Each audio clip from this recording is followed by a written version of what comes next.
వాళ్ళు తిన్నా కూడా ఎదగలేని పరిస్థితి కదా. తిన్నది ఆహారము ఒంటికి పట్టదు, తర్వాత గిడ్డినెస్ ఉంటుంది, తల తిరుగుతూ ఉంటుంది, తరచుగా అనారోగ్యం వస్తూ ఉంటుంది, తర్వాత రక్తహీనత.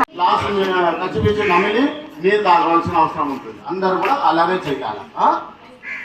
ఓకే కదా, మన స్కూల్ ఇంతమంది కనపడ్డాము, డాక్టర్స్ వచ్చి మీతో మాట్లాడటము. లాస్ట్ టైం అమ్మాయిలతో కొంతమంది డాక్టర్ వచ్చింది, మేడం వచ్చింది, కానీ వేరే ప్రోగ్రాంలో సార్ వచ్చి మాట్లాడాడు. రెండు విషయాలు గమనించారా మీరు సార్ మాట్లాడిన దాంట్లో? ఫస్ట్ ఆఫ్ ఆల్ ఏంటంటే